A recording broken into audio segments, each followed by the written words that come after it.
Shaburrux presenta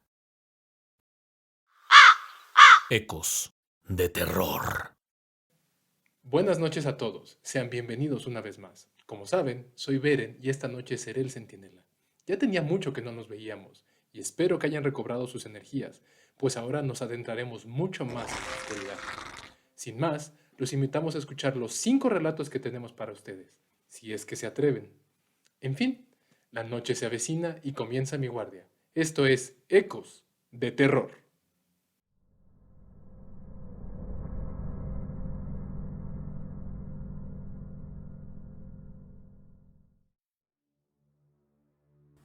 Era una noche fresca de verano, y mi novio y yo habíamos decidido ir a acampar a un bosque. Hacía tiempo que no habíamos podido tomar unas vacaciones, debido a nuestros trabajos, así que esta oportunidad era anhelada por los dos. Esperábamos tener unos días relajados, lejos de la ciudad y lo que ello implicaba. Siempre nos ha gustado la aventura, por lo que decidimos acampar en un bosque ubicado en el municipio de Jilotzingo, Estado de México. Escogimos el lugar ya que nos quedaba relativamente cerca, además que nos encantaron las imágenes que vimos de aquel lugar. Una vez que arribamos a nuestro destino, nos introdujimos dentro del bosque para encontrar un lugar adecuado y montamos nuestra tienda de campaña. Ya no faltaba mucho para que el sol se pusiera, así que preparamos la leña para encender una fogata y preparar la cena. La primera noche pasó sin incidentes. Fue muy relajante dormir escuchando el sonido de la naturaleza a nuestro alrededor, el viento soplando entre las hojas de los árboles, el sonido de los grillos y creo que de cigarras. Nada presagiaba lo que estaba por ocurrir. El segundo día de nuestras pequeñas vacaciones, en algún momento de la noche me despertó un escalofrío en la espalda. Miré a mi alrededor, intentando encontrar la fuente de mi incomodidad, pero no había nada fuera de lo normal. Mi novio, que tiene el sueño bastante pesado, estaba profundamente dormido a mi lado y todo parecía estar tranquilo fuera de la tienda, pero algo dentro de mí seguía sintiendo que algo no estaba tan bien como parecía. Esa intuición femenina que te dice que algo anda mal. Después de unos minutos, traté de sacudirme la sensación y cerré los ojos de nuevo intentando volver a dormir. Supuse que tal vez todo se debía a alguna pesadilla que pude haber tenido y que no podía recordar. Sin embargo, cuando estaba cayendo dormida, escuché un ruido raro. Fue inevitable despertar a mi novio, así que lo sacudí varias veces y en la voz más baja que pude le dije que había algo allá afuera. Él se levantó haciendo el menor ruido posible y deslizó la cremallera de la tienda para mirar. La luna brillaba en el cielo, iluminando el bosque que nos rodeaba. Mi novio me obstruía un poco la vista, pero me alcancé a percatar de que algo se movía entre los árboles. Él también lo vio y se asustó, al punto de que volvió nervioso hacia mí. Apenas haciendo un leve sonido con su voz, me dijo que había una figura oscura moviéndose entre los árboles. Con sigilo, ambos nos asomamos por la abertura de la tienda. No podíamos ver sus rasgos distintivos, pero no era nada que reconociéramos. Caminaba erguido, tenía gran altura y unos ojos brillantes que miraban fijamente hacia nuestra dirección. En ese momento ya estaba segura de que no era algo normal. Asustados, nos echamos para atrás para ocultarnos en la tienda, temblando de miedo. Ni mi novio ni yo podíamos creer lo que estaba pasando y no sabíamos qué hacer. Tomando valor, decidimos que lo mejor sería intentar escapar del bosque lo antes posible, pero no teníamos idea de qué dirección tomar. Mientras rápidamente recogíamos nuestras cosas, escuchamos más ruidos extraños. La sensación de que algo nos seguía no se desvanecía y el miedo se apoderaba de nosotros. Finalmente salimos de la tienda y comenzamos a correr en cualquier dirección que parecía alejarnos del peligro. Entonces, en un momento de desesperación, mi novio y yo decidimos correr lo más rápido que pudimos en dirección opuesta a la criatura. Él me tomó con fuerza del brazo para no dejarme atrás.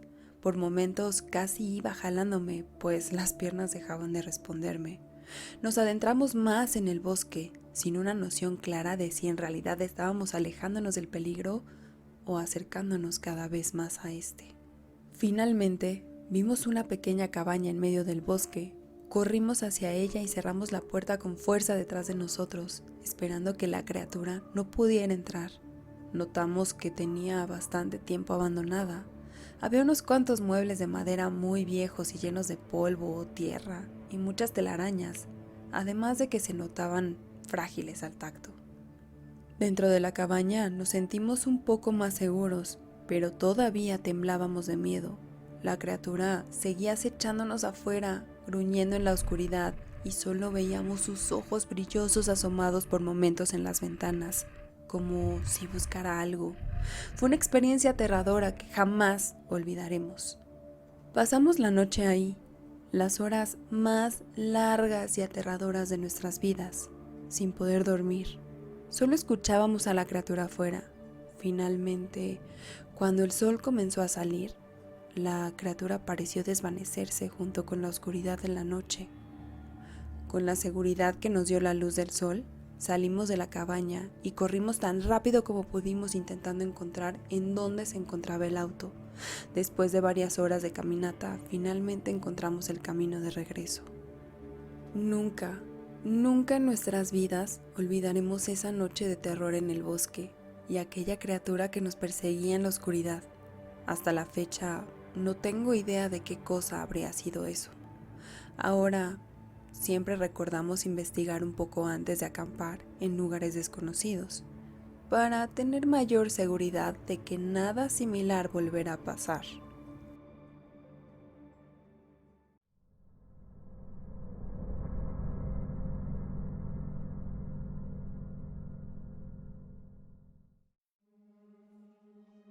Yo no soy lo que podría llamarse una persona religiosa.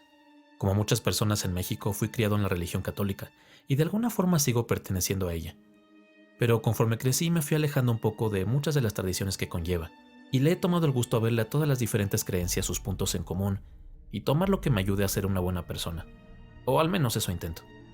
También, como muchas personas en México y Latinoamérica, he conocido de cerca el sincretismo que une nuestra tradición católica con algunas otras que aparentemente son muy ajenas, pero que se han mezclado en nuestra cultura a lo largo de los años, formando una amalgama muy peculiar de creencias, tradiciones y ritos.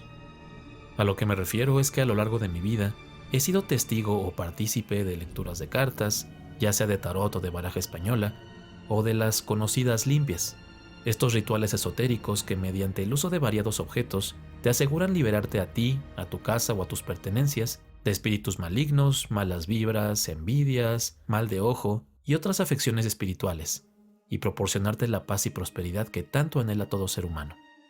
Hay otros que utilizan estos rituales para fines más funestos, por así decirlo, pero de eso hablaremos más tarde. Como lo comenté anteriormente, me gusta tomar lo bueno de cada creencia, y por lo mismo suelo tener la mente abierta a todas las posibilidades. Sin embargo, yo nunca me tomé muy en serio este asunto de las limpias, sobre todo porque es muy fácil ser víctima de charlatanes y embusteros, y para decirlo en términos más coloquiales, no me gusta que me vean la cara. Incluso recuerdo una ocasión en la que mi familia y yo fuimos de paseo al pueblo de Catemaco, en el estado de Veracruz, célebre por su tradición santera y por tener a los mejores curanderos. Cómo se puede medir la calidad de un curandero es algo que desconozco, pero aparentemente la persona que les hizo la limpia a mis papás no estaba entre los mejores, porque aún a pesar de haberle dado sus amuletos de protección y despojarlo de sus malas energías y de su dinero, ni bien habíamos regresado del pueblo cuando se nos ponchó una llanta y a mi papá lo multaron por no traer la placa trasera del coche, que seguramente se le cayó al pasar uno de los tantos baches en la carretera. El punto es que todo esto lo tomo, como quien dice, con un grano de sal, pero aún así se me hace una costumbre interesante. Por eso, cuando pasados muchos años, después de la muerte de mi mamá, mi papá me sugirió hacernos una limpia junto con nuestro departamento para quitarnos las posibles energías negativas. Acepté con la noción de que era algo que podría traerle tranquilidad y no lo vi como algo que pudiera ser de relevancia. Es importante mencionar en este punto que unos meses antes, mi papá encontró en la casa de mi abuela unos objetos que habían pertenecido a mi abuelo, entre ellos una estatuilla prehispánica de barro que, al parecer, se habían encontrado al excavar en el jardín de su primera casa muchos años antes. La estatuilla estaba hecha a pedazos, y al ser mi papá lo que yo llamo un arreglatodo, se la llevó a la casa para volverla a ensamblar. De nuevo armada, la estatuilla de unos 30 centímetros de altura representaba a un hombrecillo con una de las manos encogida en un puño y la otra sosteniendo algo a lo que yo le veía la forma de un micrófono, pero que seguramente era algo no tan inofensivo. La estatuilla permaneció en el mueble de la sala durante unos meses, y aunque me tomó un tiempo darme cuenta, debo decir que me incomodaba un poco su presencia. Sobre todo mientras veía alguna película o en mis constantes sesiones videojueguiles, en las que, a falta de una mejor descripción, sentía como si la estatua me mirara. No voy a mentirles y decirles que pasaron más cosas raras. No se azotaron puertas, no escuché ruidos ni vi reflejos extraños en el espejo. Simplemente la estatua me causaba cierta inquietud, pero tampoco tanta como para hacer algo al respecto. Llegó pues el día de la limpia. La persona que nos la realizó era el entonces novio de una amiga de la familia. Para efectos de este relato lo llamaré Pepe. Era un tipo de unos 40 años, alto, corpulento, de cabello largo y rizado, que daba más la pinta de tocar en alguna banda metalera. Llegó a la casa con una mochila llena de cosas, una bolsa de mandado llena de frutas de todo tipo con las que adornó la mesa del comedor, y un caldero de unos 50 centímetros de diámetro que colocó al centro de la estancia. Una vez acomodadas sus cosas, se quitó la chamarra de mezclilla y su playera sin mangas dejó al descubierto sus brazos adornados con un montón de tatuajes. Pero entre sus tatuajes no se veía ninguna frase inspiradora o algún diseño locochón. La mayoría eran símbolos que desconozco, o figuras prehispánicas, o el más grande y el que más se me quedó grabado, un rostro de jaguar que le cubría desde el hombro hasta el codo del brazo derecho. A pesar de su exterior intimidante, Pepe era una persona muy amable e incluso bromista y de voz cálida y tranquila. Después de presentarnos, nos explicó el procedimiento del ritual y la razón de ser de cada una de las cosas que traía. Ya de entrada se me hizo muy interesante, porque aunque no sé qué religión o creencia profesaba, era un tipo de ritual muy diferente a cualquier limpia que yo hubiera visto. Nos pidió que cerráramos todas las ventanas, encendió una pequeña hornilla debajo del caldero y dentro echó algunos líquidos y aceites. Luego ofreció la fruta de la mesa a los espíritus que estaba llamando y por último, desde cada una de las recámaras, trazó un camino con pétalos de flores blancas, las cuales confluían en una espiral que terminaba debajo del caldero. La limpia procedió como era de esperarse. Pepe fue cuarto por cuarto revisando, recitando cosas que honestamente no recuerdo, pasando un ramo de hierbas y flores por las paredes y objetos, y de repente deteniéndose a preguntarnos sobre ciertas cosas que se encontraban. Incluso hubo cosas que nos regañó por tener, como un casquillo de bala que mi papá se encontró y por alguna razón decidió quedarse, o una figurita de jaguar que yo me compré en un pueblito y que tenía botada en una repisa sin darle la importancia que se merecía, o un sarcófago de plástico que nos trajo algún familiar de su viaje a Egipto, ya que, aunque era una baratija, representaba la muerte y no debíamos tenerla como un simple adorno. Luego llegó a la sala y se detuvo por un largo rato frente a la repisa donde estaba la estatuilla prehispánica. Con reclamo en la voz, le preguntó a mi papá de dónde la había sacado. Cuando mi papá le explicó, Pepe se quedó otro rato mirándola, y luego, dirigiéndose a ella, dijo: «Ahorita vengo contigo». Una vez que terminó con todos los cuartos de la casa, era hora de hacernos la limpia a nosotros. Empezó con mi papá, e hizo algunas cosas que a todos nos serían familiares. Pasó otro ramo de hierbas, y luego un huevo desde la cabeza a los pies, y continuó recitando cosas. Se detuvo un momento, y le dijo a mi papá algo muy bonito sobre dejar ir la tristeza. Recordemos que tenía relativamente poco tiempo de que mi mamá había fallecido. Cuando terminó, aventó el huevo hacia el caldero y se escuchó cómo se quebraba en su interior, mezclándose con lo que fuera que había dentro. Luego llegó mi turno. El procedimiento fue el mismo. Cerré mis ojos y él sacudió su ramo de hierbas a mi alrededor, recitando sus oraciones, por así llamarlo. Luego hizo lo propio con el huevo. Pero de pronto, al pasarlo cerca de mi pecho, se detuvo en seco. Se mantuvo inmóvil por un momento y luego dijo: «Dime tu nombre». Me tardé un momento en reaccionar y caer en la cuenta de que me lo estaba diciendo a mí. A pesar de la curiosa petición, lo que más me sorprendió fue el tono que usó. Su voz, antes tranquila y relajada, y aún un poco regañona, ahora sonaba con autoridad y quizás algo de urgencia. Con algo de extrañeza respondí mi nombre de pila. «Dime tu nombre». Me sentí como cuando eres niño y tus papás te sorprenden comiendo una galleta antes de la cena. Esta vez dije mi nombre completo, pensando que tal vez por alguna razón Pepe necesitaba mayor aclaración. Lo que pasó después es difícil de describir. Sentí una especie de descarga por todo el cuerpo, como si me hubiera dado toques. Luego me sentí a la vez muy ligero y muy pesado, y todos mis sentidos se nublaron. La mejor forma que tengo de describirlo es como si de pronto me encontrara dentro de una caja de algodón. Lo único que sentía con claridad era la mano de Pepe con el huevo presionando fuertemente mi pecho. «¿Quién eres?». La voz de Pepe era cada vez más apremiante, y la ansiedad se iba apoderando de mí. Volví a responder mi nombre, esta vez con más fuerza, pero por alguna razón no sentí mi boca moverse ni escuché mi voz. Intenté abrir los ojos, pero tampoco pude. ¿Quién eres? Para entonces ya me encontraba sumido en el pánico. Empecé a escuchar un zumbido en los oídos, y más que un huevo, sentí como si Pepe me quisiera atravesar el pecho con una piedra. Traté con todas mis fuerzas de decir mi nombre, de decir algo, lo que fuera, pero no salía un sonido de mi boca. ¡Dime quién eres! De pronto, tan súbito como empezó, todo terminó. Como recién salido del agua, tomé una bocanada de aire y grité mi nombre a todo pulmón. Las demás sensaciones extrañas se fueron, y me quedé con los ojos llorosos, un nudo en la garganta, y sintiéndome como si acabara de correr el maratón. ¡Ahí estás!, exclamó Pepe triunfalmente. Su voz también sonaba cansada. Tranquilo, ya pasó. Con respiración entrecortada, observé mientras terminaba de pasar el huevo por el resto de mi cuerpo, y luego lo aventó al caldero. A diferencia del de mi papá, cuando este cayó, tronó violentamente, y un breve pero fuerte flamazo salió a la superficie. De inmediato le pidió a mi papá un trapo, con el cual tomó la estatuilla, la puso en el piso junto al caldero y luego la cubrió. Finalizó el ritual agradeciendo a los espíritus. Dijo un par de cosas más y luego nos dijo que ya nos podíamos relajar. Yo aún me encontraba en shock y sin saber qué hacer o qué pensar. Me dirigí a darle un abrazo a mi papá, quien a diferencia de su habitualmente estoica actitud, en esta ocasión parecía a punto de ponerse a llorar. Habiendo pasado el susto, Pepe nos explicó que esa estatuilla se había utilizado en algún ritual para hacerle daño a alguien. De ahí el microfonito que tenía en la mano. Que había una razón por la que se había roto, y que mi papá no debió haberla armado de nuevo, y mucho menos haberla tenido en la sala de nuestra casa.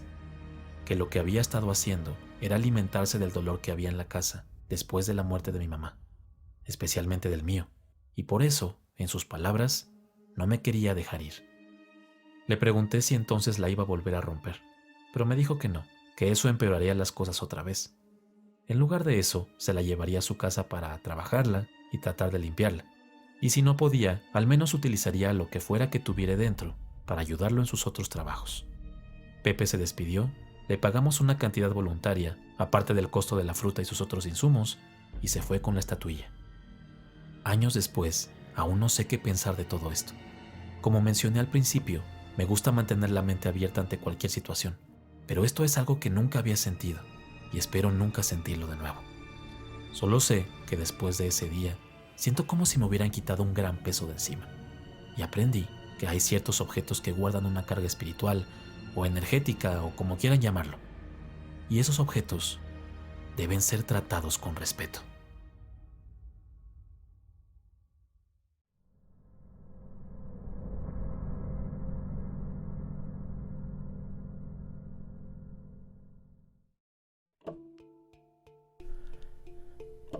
Recién salía de mi trabajo en una noche oscura y particularmente lluviosa.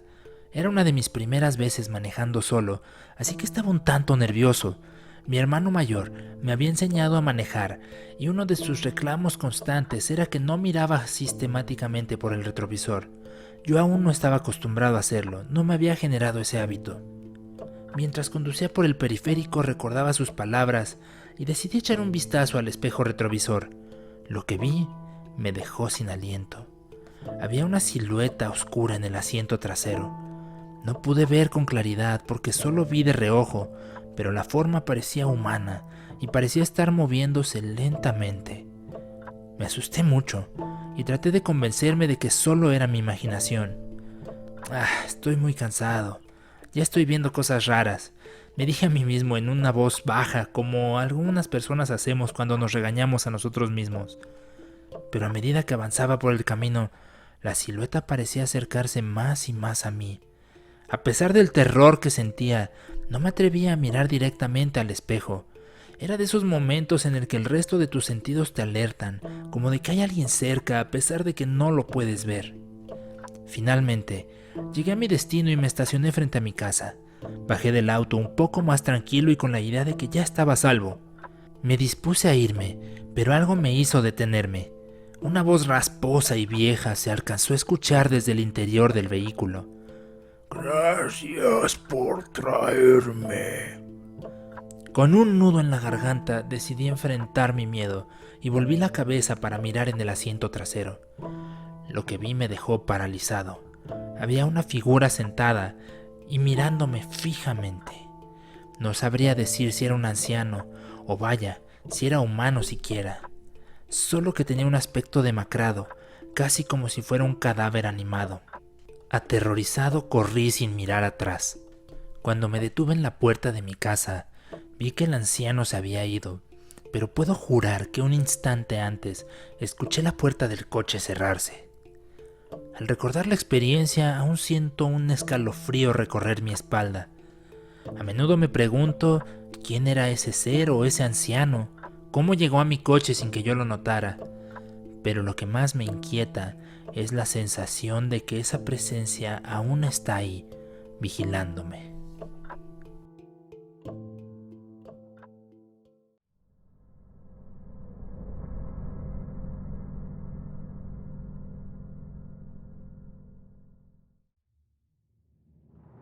Cuando era niña me tocó por mucho tiempo ser esa figura con la que un gran número de personas, particularmente las que fueron las más pequeñas de la familia, se pueden identificar.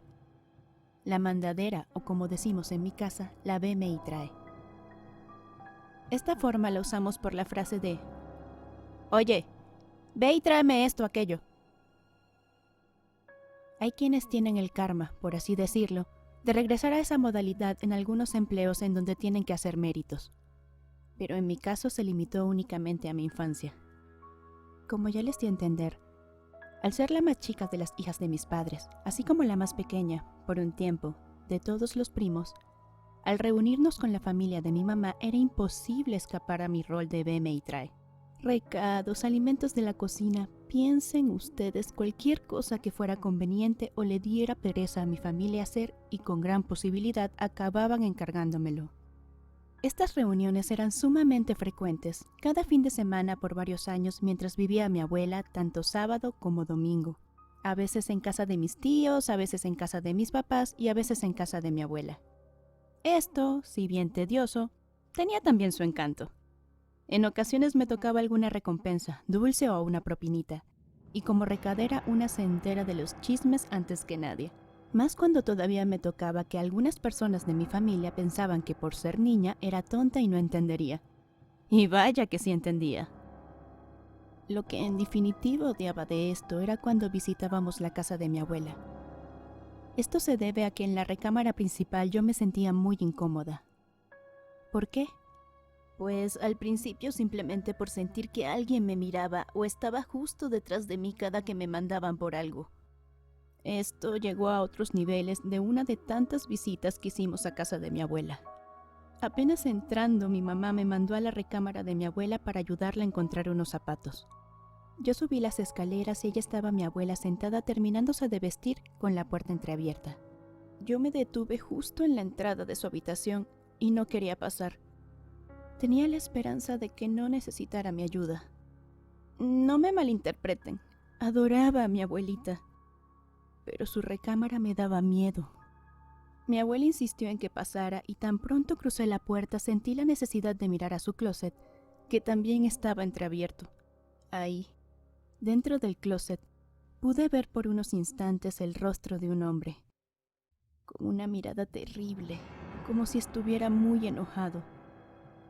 Me miraba fijamente y yo en lugar de gritar o correr me quedé helada. No sabía qué hacer. «Ándale, mija, no te quedes parada», me dijo mi abuelita un tanto irritada. Intenté hacerle entender que había visto algo en su closet, pero al voltear las dos, no había nada. Ahora, adivinen dónde estaban los zapatos. Sí, en el closet.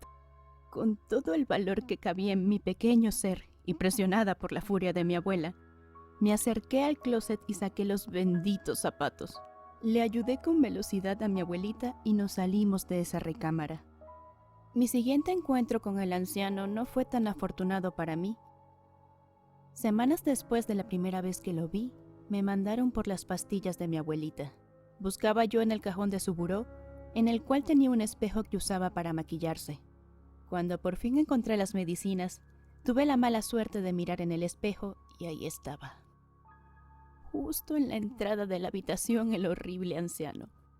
Como siempre me ha sucedido, me quedé congelada. Por mi mente pasaron muchas ideas. Gritar, intentar correr esquivándolo, pero mi cuerpo no respondía. Solo podía sentir un gran miedo y una desesperanza inmensa. Cerré los ojos y al volverlos a abrir ya no estaba. Me quedé quieto un momento y con el grito de presión de mi madre de que me diera prisa pude al fin moverme y salir de la habitación. Por supuesto, cuando llegaba a comentar esto con los adultos simplemente me ignoraban o no me tomaban en serio. Por años seguí viviendo estos episodios en los que específicamente en esa habitación de una u otra manera podía ver al anciano.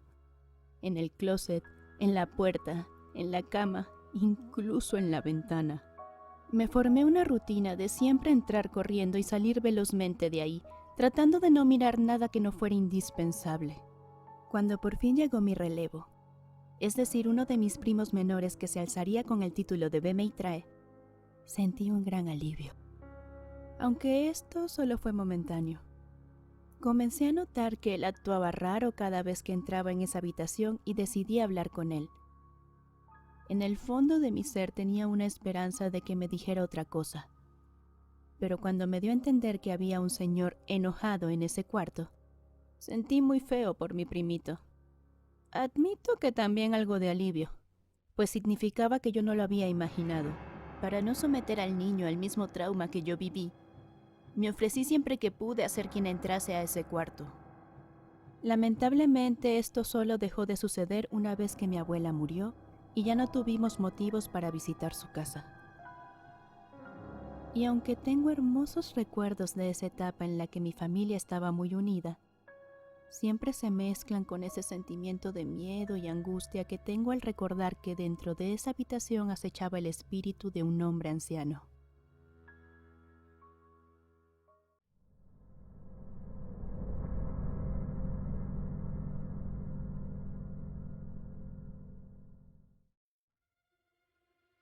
En el Spring Break de 2005, el grupo de amigos con el que yo siempre estaba decidiría que el destino a visitar sería Puerto Escondido. Esto era por dos razones. La primera es que ya nos parecía aburrido ir a Cancún solo a ponernos estúpidos, y Puerto Escondido es un lugar interesante para el surfing. Para nosotros, estudiantes de la Universidad de Carolina del Norte en Wilmington, este deporte es una pasión habitual. En segundo lugar, porque el novio de mi amiga Tina, un tipo llamado Noah, decía conocer bien el destino y tener contactos locales. En presupuesto también convenía bastante, si bien teníamos que hacer algunas escalas en los vuelos. A Puerto Escondido llegamos 6 personas, incluyéndome, Tina y su novio Noah, una amiga de Tina, Faith, con la quien yo tenía un crush entonces. Solía hacer la broma con Tina de decirle I want to have a little faith, que era un juego de palabras con su nombre que significa fe y que se traduciría a algo como quisiera tener un poco de fe. En el grupo también estaban 2 amigos, Kyle y Ace, que en realidad se llamaba Andrew, pero por alguna razón él se hacía llamar así. Apenas llegamos al aeropuerto, Noah llamó a sus contactos que no tardaron en presentarse ahí con un par de jeeps que nos rentarían por la duración de nuestra estancia. Manejamos por algo así de 1 hora hasta llegar a una casa lejos de la zona turística y de donde nosotros preferíamos estar, Cicatela. Al ir por la carretera notamos que la casa más cercana a nuestra estancia se encontraba a unos 10 minutos en auto y la pasamos de largo en el camino de ida. La casa donde nos quedaríamos tenía todos los servicios, aunque solo tenía 2 recámaras. Ya instalados, repartimos las habitaciones. Tina, Noah y Faith se quedarían en una recámara, Kyle y Ace en otra. Yo tomé el sofá de la estancia por simple comodidad, ya que prefería un espacio más fresco. Condujimos ahora de vuelta hacia Cicatela y pasamos una buena tarde en la playa. Si bien para el mes en el que visitamos, abril, las olas no son las de mayor tamaño, pues en mayo o junio se llegan a ver olas de 8 a 10 metros, fue igual un lugar retador. Las corrientes son fuertes y aunque nosotros éramos surfistas experimentados, nos exigió un poco. Luego regresamos a la casa para pasarla bien un rato. Encontramos algo de madera y un lugar con piedras que claramente se usaba para fogatas y encendimos una.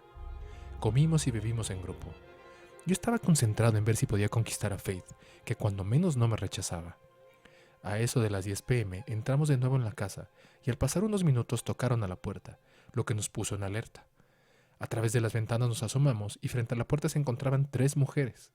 El atuendo que llevaban era extremadamente ligero, y por ello me refiero a que no traían muchas prendas encima, lo que dejaba ver mucha piel.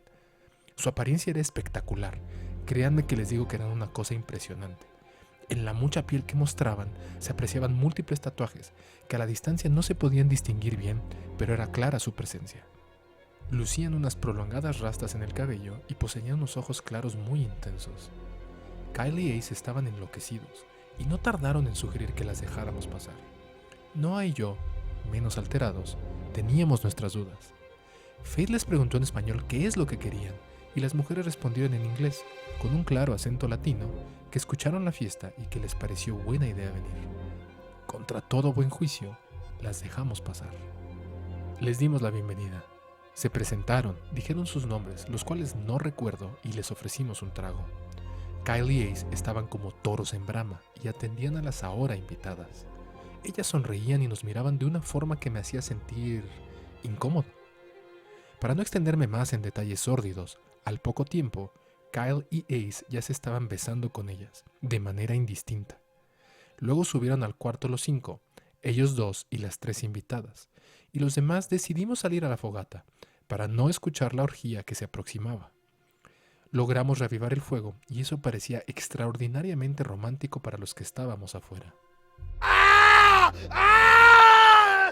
El grito que provino de la casa mató el romanticismo y nos puso en alerta. Noah y yo tomamos a las chicas y corrimos hacia la puerta para ver qué ocurría en el interior. Antes de que pudiéramos abrir, escuchamos unos golpes que venían del techo de la casa y luego 3 golpes secos en la arena. Miramos hacia atrás y apenas pudimos ver la silueta de 3 animales o bestias que se movían rápidamente y a 4 patas, alejándose de la casa. Y ante todo esto nos quedamos congelados, lo suficiente para ver que dejaban un rastro de sangre a su paso. Lo que finalmente nos hizo reaccionar fueron los gritos agónicos de Kyle y Ace que se escuchaban como si tuvieran un megáfono. Entramos a la casa y cerramos la puerta. Noah y yo nos dirigimos a la habitación de los chicos y al entrar la escena era irreal. Kyle estaba retorcido en el piso, en un charco de su sangre, tomándose la mano izquierda con la mano derecha, gritando. El caso de Ace era un poco más crudo. Él se tomaba el costado de la cabeza, en la cama, bañada completamente de sangre. Los revisamos. A Kyle le faltaba el dedo meñique de la mano izquierda, pero a Ace le faltaba su oreja derecha. Las chicas empezaron a gritar, pero Noah y yo con adrenalina ya por los cielos actuamos rápido. Tomamos nuestras cosas, las importantes al menos. Subimos a las chicas a un jeep que manejaría Noah y como pudimos a los 2 heridos en otro jeep que manejaría yo. Los llevaríamos a que les dieran servicio médico de urgencias y nos iríamos de ese lugar. De camino al hospital, Ace iba inconsciente. Kyle estaba en shock, pero aún podía hablar. ¿Qué carajos pasó ahí?, le dije, pues mi mente no lo procesaba aún. Fueron las malditas brujas, me respondió. Yo estaba confundido a lo que él podía referirse con brujas, pero no tardó en explicarme. De acuerdo a lo que me dijo Kyle en ese momento, cuando los 5 subieron a la habitación, todo parecía marchar bien. Él y Ace se agarraron a 2 de las 3 chicas, mientras la otra iba rotando, si es que me entienden, besando a las chicas o a ellos. Luego dice que comenzaron a hablar en español y a recitar cosas raras. Explicó también que sus tatuajes eran imágenes con inscripciones extrañas, como satánicas, pero que por la calentura no le dio importancia. La chica que estaba rotando le detenía las manos mientras lo besaba. Luego escuchó un grito de Ace y volteó de golpe para ver cómo la chica con la que él estaba tenía un cuchillo y le había cortado la oreja. En ese momento la muchacha que le sostenía las manos lo detuvo con fuerza mientras la otra le cortaba uno de sus dedos. Después de eso cambiaron. Ya no eran las que viste. Eran una cosa terrible como ancianas gordas y con una capa de pelo que parecía de un animal. Kyle y Ace se retorcían y de reojo Kyle pudo ver que lamían la sangre del piso. Después de esto, algo se dijeron en español y salieron por la ventana, trepando por los muros. Llegamos al centro de Puerto Escondido y nos guiaron al Hospital General donde entramos por urgencias. Al ver a 6 americanos, el staff se puso nervioso y nos atendieron muy rápido. Mientras ingresaban nuestros amigos, Noah y Faith pedían que llamaran a la policía, pues habíamos sido víctimas de un ataque. Llegaron un par de oficiales de policía y les contamos parte de la historia. Yo no me atreví a decirles todo lo que me dijo Kyle. Simplemente me limité a decir que quizá las mujeres los habían atacado. Nos dijeron que necesitarían tomar el testimonio de los lesionados y que los examinaría un especialista de la policía, pero que para eso tendríamos que esperar a la mañana siguiente. Cuando revisaron a Kyle y a Ace, la versión que dieron fue otra. En efecto, corroboraron que habíamos dejado pasar a las chicas, pero dijeron que se lastimaron en un accidente, después de que las chicas ya se habían ido. Aclararon no poder dar detalles, ya que no recordaban bien lo sucedido, por estar bajo la influencia de alcohol y drogas. Sobra decir que la policía no hizo más que decirnos que no debíamos dejar entrar extraños y que nos harían el favor de no ir más lejos en algo que parecía un caso de accidente por consumo de drogas y probable prostitución. Muy desconcertados, esperamos a que dejaran salir a nuestros amigos.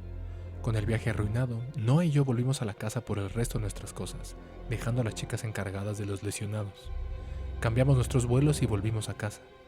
El grupo se disolvió al poco tiempo, y yo mantuve algo de contacto únicamente con Kyle en años posteriores. Siempre me quedé con la duda, ¿por qué Kyle inventaría una historia así? La respuesta llegaría casi una década más tarde. Kyle y yo coincidimos en una reunión de exalumnos, y después fuimos a tomar unos tragos. Nunca antes me atreví a preguntarle por qué cambió su versión, y que me dijera cuál era la verdadera. Pero ese día sentí que era el momento. Él bebió de golpe su trago y me dijo: «Viejo, si te cuento no me vas a creer, pero lo haré de todos modos». Mientras yacían convalecientes en urgencias en el hospital, Kyle y Ace fueron visitados por las mismas brujas que horas antes los habían atacado. Me contó que con una voz intimidante les advirtieron que no deberían decir nada a la policía ni hacer un alboroto, que tenían aún pedazos de su carne, con los cuales podrían hacerles daño no importa qué tan lejos estuvieran. Mientras Kyle me contaba esto, frotaba con su mano derecha el muñón de lo que alguna vez fue uno de los dedos de su mano izquierda.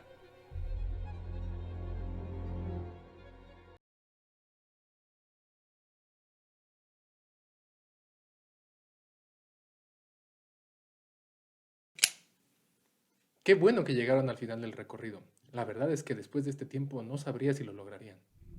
¿Qué está pasando? Bueno, no debe ser nada. Bueno, eso espero. Nos vemos la próxima semana. Que estén muy bien.